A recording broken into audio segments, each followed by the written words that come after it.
에스겔서 13장 1절로 16절, 구약성경 1165페이지쯤 되겠습니다.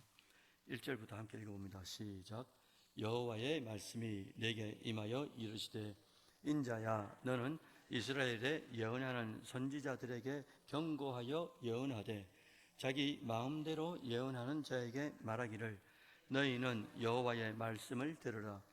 주 여호와의 말씀에 본 것이 없이 자기 심령을 따라 예언하는 어리석은 선지자에게 화가 있을진저. 이스라엘아, 너의 선지자들은 황무지에 있는 여우 같으니라. 너희 선지자들이 성 무너진 곳에 올라가지도 아니하였으며, 이스라엘 족속을 위하여 여호와의 날에 전쟁에서 견디게 하려고 성벽을 수축하지도 아니하였느니라. 여호와께서 말씀하셨다고 하는 자들이 허탄한 것과 거짓된 점괘를 보며 사람들에게 그 말이 확실히 이루어지기를 바라게 하거니와, 그들은 여호와가 보낸 자가 아니라 너희가 말하기는 여호와의 말씀이라 하여도 내가 말한 것이 아닌즉, 어찌 허탄한 묵시를 보며 거짓된 점괘를 말하는 것이 아니냐. 그러므로 주 여호와께서 이같이 말씀하셨느니라. 너희가 허탄한 것을 말하며 거짓된 것을 보았은즉 내가 너희를 치리라. 주 여호와의 말씀이니라. 그 선지자들이 허탄한 묵시를 보며 거짓 것을 점쳤으니 내 손이 그들을 쳐서 내 백성의 공회에 들어오지 못하게 하며 이스라엘 족속의 호적에도 기록되지 못하게 하며 이스라엘 땅에도 들어가지 못하게 하리니 너희가 나를 여호와인 줄 알리라. 이렇게 칠 것은 그들이 내 백성을 유혹하여 평강이 없으나 평강이 있다 함이라. 어떤 사람이 담을 쌓을 때에 그들이 회치를 하는도다. 그러므로 너는 회치라는 자에게 이르기를, 그들이 무너지리라. 폭우가 내리는 큰 우박덩이가 떨어지며 폭풍이 몰아치리니 그 담이 무너진 즉 어떤 사람이 너희에게 말하기를, 그것에 칠한 회가 어디 있느냐 하지 아니하겠느냐. 그러므로 나 주 여호와가 말하노라. 내가 분노하여 폭풍을 퍼붓고 내가 진노하여 폭우를 내리고 분노하여 큰 우박덩이로 무너뜨리리라. 회칠한 담을 내가 이렇게 허물어서 땅에 넘어뜨리고 그 기초를 드러낼 것이라. 담이 무너진 즉 너희가 그 가운데서 망하리니 나를 여호와인 줄 알리라. 이와 같이 내가 내 노를 담과 회칠한 자에게 모두 이루고 또 너희에게 말하기를, 담도 없어지고 칠한 자들도 없어졌다 하리니, 이들은 예루살렘에 대하여 예언하기를 평강이 없으나 평강의 묵시를 보았다고 하는 이스라엘의 선지자들이니라. 주 여호와의 말씀이니라. 아멘. 예, 여러분들 반갑습니다. 오늘 새벽에는 황무지의 여우를 조심하라, 이게 본문이 되겠습니다. 오늘 4절에 나오는 어절이죠. 황무지의 여우를 조심하라. 주님이 사랑하는 새벽의 성도 여러분들, 오늘 본문은 에스겔 선지자를 통해서 하나님의 진노가 선포되고 있어요. 당시에 거짓 선지자들에 대한 하나님의 진노가 많이 있었습니다. 바벨론 포로라는 위기 상황에서도 참된 회개보다는 거짓된 평안, 거기에 기대어서 이스라엘 백성들이 살아갈 때가 많이 있었죠. 왜 그럴까? 사실은 그렇게 될 수밖에 없는 이유가 있었습니다. 그 이유는 오늘 본문에 나오는 것처럼 그 중심에 거짓 선지자들이 거짓 평안을 전달하고 인간이 듣기 좋기에, 백성들이 듣기 좋은 인간적인 이제 말씀들을 많이 전했기 때문인 거죠. 그 말씀을 받는 입장에서는 전하는 자들에 대해서 뭐라고 이제 변명하겠습니까? 그래서 오늘도 거짓 선지자들, 다시 말씀드리면 황무지의 여우를 조심하라고 하나님께서 계속 이제 말씀하시는 거예요. 본문 2절과 3절에 먼저 보시면은 제가 한번 읽어볼게요. 인자야, 너는 이스라엘에 예언하는 선지자에게 경고하여 예언하되, 그 다음 뭐라 했냐니까요. 자기 마음대로 예언하는 자, 이렇게 표현했어요. 이게 이제 거짓 선지자 아니겠습니까? 자기 마음대로 예언하는 자에게 말하기를, 너희는 여호와의 말씀을 들으라. 안 듣습니다. 잘 안 들어요. 3절에 보니까 주 여호와의 말씀에 본 것이 없는데 자기 마음대로 심령을 따라 예언하는 어리석은 선지자에게 뭐가 있다고요? 화가 있다. 이렇게 말씀을 당연히 하나님을 하셔야 되고, 이 말씀도 에스겔이 들었던 말씀이 아니겠습니까? 그래서 2절과 3절에서는 선지자가 등장하는데 어떤 선지자요? 2절에서 자기 마음대로 예언하는 자가 등장한다 이겁니다. 근데 이 선지자는 어떤 선지자인지 3절에 말씀하셨어요. 뭡니까? 하나님의 계시나 뜻을 받은 적이 없어요. 하나님이 준 적이 없으니까. 받지도 않았는데 자신이 본 것처럼 자신이 들은 것처럼 말하는 자를 거짓 선지자 이렇게 말하고 있습니다. 그래서 이들 3절 말미에 뭐가 있다고요? 화가 있다라고 이제 하나님이 말씀하신 거죠. 4절로 넘어가니까 이들에 대해 비유적으로 말씀하셨어요. 오늘 설교 제목 아닙니까? 이스라엘아, 너의 선지자들의 황무지에 있는 여호 같다 이렇게 말씀하셨어요. 자, 여러분들 독특한 표현입니다. 선지자들을 왜 4절에서는 황무지에 있는 여호와 같다고 표현했을까? 왜 하필이면 황무지고 또 황무지의 여울까? 쭉 이제 찾아봤습니다. 찾아보니까 여러분 황무지는 쓸 수 없는 땅이잖아요. 쓸모없는 땅이고 버려진 땅이죠. 이걸 누굴 상징하느냐니까 이스라엘 백성들을 상징하는 말이라는 거예요. 영적으로 황폐한 상태. 하나님의 말씀을 전해도 듣지 않고 회개하지 않고 인간적으로 자기 듣고 싶은 것만 듣는 이런 상태에 있는 것을 황무지라고 말씀하셨고, 그 가운데 누구라고요? 여우라고 말씀하셨어요. 여러분 여우다 하면 우리가 이거 뭐랍니까? 이게 교활하다 그러죠. 그러니까 거짓 선지자들이, 그러니까 이스라엘 백성들 이 황폐한 상태, 영적 상태가 그 상태에서 누가 나타났단 말입니까? 이 교활한 거짓 선지자들이 나타났다라는 거예요. 그럼 교활하다 이 말은 뭐냐? 진짜 참 목자는 요한복음에도 계속 나오지 않습니까? 참 목자는 양이 아픈 거예요. 그럼 아픈 게 왜 아픈지를 안다고 그랬습니다. 우는데 왜 우는지를 안다고 그랬어요. 그리고 그 양을 위하여 생명을 바치는 게 참 목자다라고 말했습니다. 그런데 싹구는 뭐라고 했습니까? 다 도망가는 거예요. 자기한테 피해가 오면 총알바지가 되지 못하고 다 도망간단 말입니다. 본문하고 똑같은 거예요.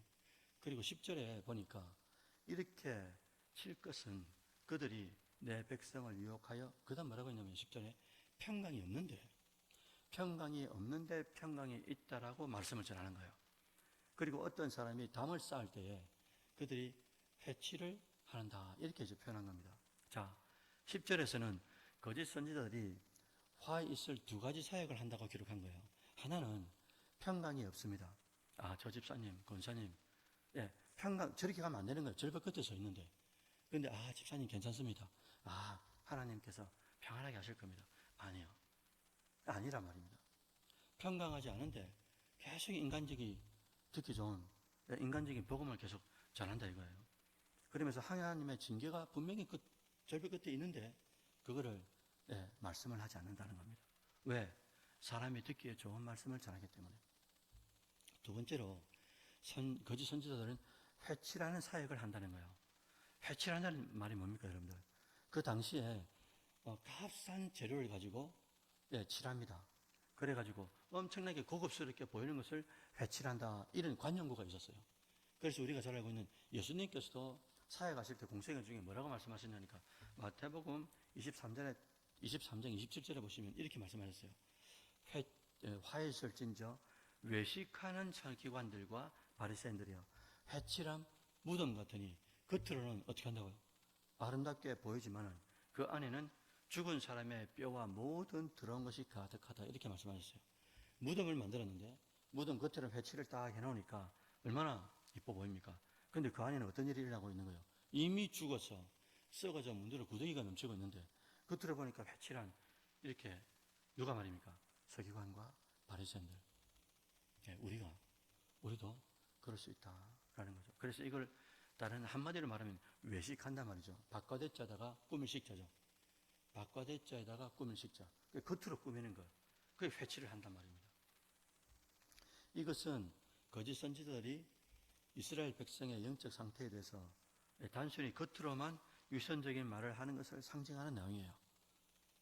신약에서도 말씀하셨지 않습니까? 서기관과 바리새인들 대놓고 예수님께서 그대로 그냥 뭘 하신 거죠?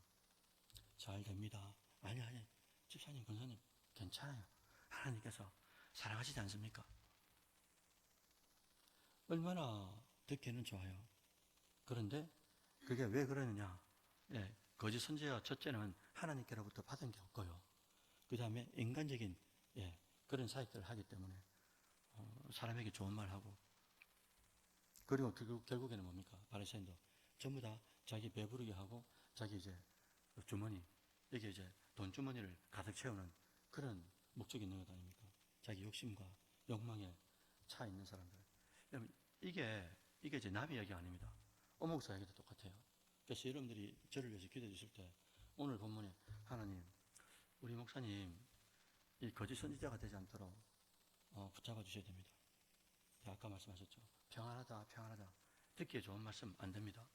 그리고 복음을 정확하게 전할 수 있도록 해주시고, 그 다음에 이렇게 꾸미도록, 겉으로 꾸미는 이런 뭐랄까 외식들이 없도록 진실할 수 있도록 하나님 붙잡아 주십시오. 그리고 자기 욕심이나 욕망에 넘어가지 않도록 그게 이제 계속 돼야 되지 않겠습니까?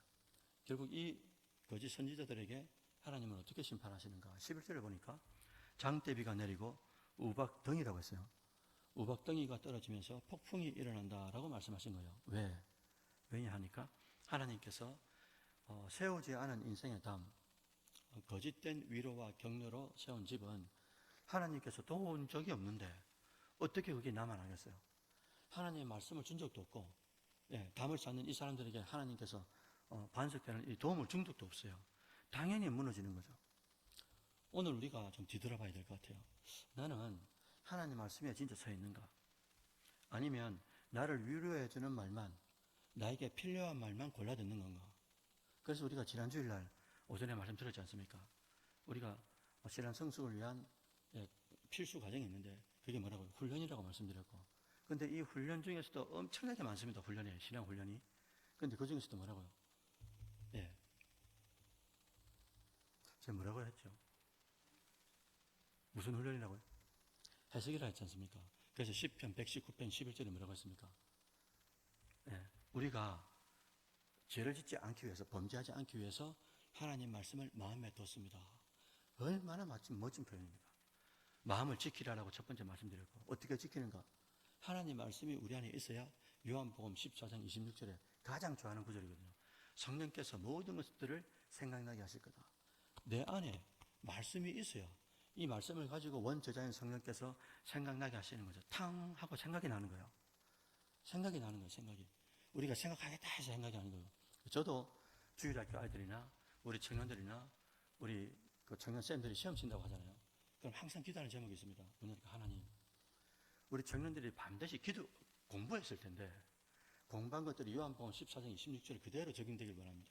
하나님, 성령께서 생각나게 하신다고 하셨어요. 성령이 공부한 것들을 생각나게 해주시고, 생각난 것들이 왜 문제가 그냥 풀리는 게 아니죠. 응용을 해주세요. 생각나서 응용하게 해주시고, 암기한 것들이 생각나고 응용이 되고, 그 다음에 마지막 마킹하는 것까지. 그러니까 청년들 보면 마지막에 마킹을 잘못해가지고 완전 쭉 뒤에 다 틀려버리는 경우도 제법 있었거든요. 그러니까 생각나게 하시고, 생각난 게 응용이 돼가지고 되게 하시고, 그 다음에 마지막 적용되는 것까지 하나님 그 과정을 하나님께서 지켜주시길 바랍니다. 늘 이제 기도하는 거죠. 그래서 신앙의 훈련인데 해석하는 훈련이라고 말씀드리면서 우리가 어떻게 해석하느냐, 말씀으로 해석한다라고 계속 이제 말씀드렸어요. 이 말씀을 오늘 본문에 빗대어 가지고 설명하면 우리가 꼭 진리 되신 말씀 위에 굳게 서야 한다라는 이제 결론이 나오는 거예요. 그러니까 내가 듣고 싶은 것, 여러분, 내가 듣고 싶은 거하고 내가 들어야 되는 거 같습니까, 다릅니까? 내가 듣고 싶은 거하고 내가 들어야 되는 거 같습니까, 다릅니까? 다르죠. 그죠? 하나님께서는 줄 때 뭐라고 주는 겁니까? 태환아, 네 듣고 싶으면 듣고, 뭐 은혜가 안 되면 안 들어도 돼. 이런 말씀이 그런 게 어디 있겠습니까? 꼭 들어야 되기 때문에 하나님 주시는 것 아니겠어요? 근데 우리는 그걸 뭐랍니까? 베스킨 라빈슨인가? 31. 31가지 맛이 있는 거예요. 가게 딱 들어가면. 나는 이 맛, 이 맛, 이 맛 한 컵인가 뭘 하는지 모르겠는데 골라 먹는 거 있지 않습니까? 꼭 같아요. 우리도 하나님의 말씀도 떨어지는 대로, 그죠? 우리가 이 마음밭이 옥토가 되어 있으면은 하나님께서 어떤 말씀을 주셔도 이게 30배, 60배, 100배로 이제 가는 거잖아요. 근데 골라 먹으면 어떻게 되겠습니까? 깔때기가 내 골라 먹는 것밖에 안 되니까 내하고 경향성이 맞지 않든지 안 맞은 말씀이 오면 어떻게 하겠어요? 은혜 안 돼. 그걸 이제 끝이 나는 거예요. 그러면 안 되잖아요. 그러니까 내가 듣고 싶은 게 아니고, 하나님, 오늘 새벽에도 수요 기도할 때도, 금요 기도할 때도, 하나님, 오늘도 어떤 말씀을 주실지 제 마음을 옥토로 만들어주시고, 주시는 말씀 그대로 제가 그렇게 살아낼 수 있도록 성령께서 새 힘을 주시길 바랍니다. 이게 이제 기본적 자세가 아니겠습니까? 물론 여러분들, 여기에서 이제 허집사님, 구집사님, 다 이제 형편들이 다 있죠. 그리고 긴급하게 기도할 제목들이 있습니다. 이거는 강구하는 게 맞아요. 그런데 기본 베이스는 어떻습니까? 오늘은 무슨 말씀을 주실까? 오늘은 또 어떻게 또 내 삶 속에 회개할 거리가 있을까? 말씀 앞에 나를 투명하게 밝아버린 것처럼 딱 세워야 되는데 이게 이제 잘 안 되는 거죠. 특히는 오늘 본문에 이스라엘 백성들이 지금 포로로 잡혀가고 지금 우리 그거로 말하면 난리통에 있는데 정신을 바짝 차려도 지금 될까 말까 한데 거기다가 거짓 선지자 나타났죠. 사람적으로 인간적으로 듣기 좋은 말을 하죠. 평안하다 평안하다 했었죠. 회개할 때 천지로 있는데 안 들리는 겁니다. 왜? 지도자가 지금 비겁거리니까 어떻게 되겠어요? 사랑하는 성도 여러분들, 듣기 좋은 거짓 평안에 속지 마시기 바랍니다. 그렇기 때문에 목자를 위해서 기도해야 되는 거예요. 나를 위해서 기도하는 게 바로 뭡니까? 목자를 위해서 기도하는 것 아니겠습니까? 그래서 우리는 죽는 날까지 회개가 있어야 되는 거예요. 죽는 순간까지 회개와 순종으로 참된 믿음을 날마다 만들어 가야 되는 거죠. 때로 혼자 만드는 것도 있지만은 하나님 말씀하셨지 않습니까? 혼자 들지 못하는 무거운 짐들은 어떻게 합니까? 옆에 권집사님, 구집사님 또 같이 이제 드는 거예요. 그래서 동력제를 붙여서라도 하나님께서 감당하게 하시는 경우가 대단히 많기 때문에 항상 이제 주변을 살피고 연약에 간자가 없는지 기도할 자가 없는지 그러면서 우리가 함께 이 땅에 사는 잠깐 동안에 그것도 80억이 넘는 인구 중에 우리가 한국에서 같이 태어났고 한국 가운데서도 부산 가운데서도 얼마나 교회가 많습니까? 그것도 선교중앙교회에서 당대에 우리가 같이 살아가고 있다는 게 하늘 인연이 아니면 우리가 만날 수가 없잖아요. 그러니까 그 인연 가운데 만났으니까 있는 가운데 잘 이렇게 살다가 또 우리가 인간사를 어떻게 합니까? 또 헤어질 때 참 이렇게 사랑하기 때문에 눈물 흘리는 거 있잖아요. 이번에 여러분들 손흥민 선수가 딴 데로 간다 하더라고요. 저는 축구를 잘 모릅니다. 근데 이제 한결이가 첫째 아들이 나 이제 꼬맹이 때부터 축구를 좋아하니까 아빠 오늘 성민이 이제 됐다. 그래도 아빠. 그래서 저도 손흥민을 좋아하게 되고 그러면서 토트넘을 이제 어떻게 뉴스가 어떻게 됐는가 이렇게 듣게 되고 손흥민이 이제 미국으로 떠난다는 거예요. 근데 떠나는데 며칠 전인가 우리나라에서 축구를 했나 봐요. 전혀 보지 못했어요. 근데 축구를 했는데 손흥민 한 선수가 떠나는데 전 세계 탑 클래스에 있는 선수들이 같이 울어주는 거예요. 여러분 역사상 이런 선수가 없습니다. 그것도 아시아 선수가 콧대가 얼마나 높은 유럽인데 그 유럽 선수들이 우리 동양인을 보고 그렇게 같이 울어주고 축복하면서 보낸단 말입니까? 제가 손흥민 선수를 보면서 와 얼마나 고상한 인격 같으면 축구 실력을 떠나서 그죠? 그렇게 떠나가면서도 그렇게 눈물로 보내줄 수 있을까? 참 멋진 이제 케이스가 아니겠어요? 우리도 그렇게 됐으면 좋겠어요. 천국을 먼저 가시든지 어르신들이 저도 먼저 가든지 그리고 무슨 일이 있어서 헤어지게 될 때 원사님, 장로님, 집사님 어떻게 그동안 너무 사랑에 감사하고 너무 고마웠다고 그러면서 이제 헤어져야 되는데 이건 헤어지고 난 뒤에도 계속 갈아가는 거예요. 어떻게 그때 그럴 수가 있냐? 헤어지면서도 그럼 얼마나 슬프겠습니까? 인간사가.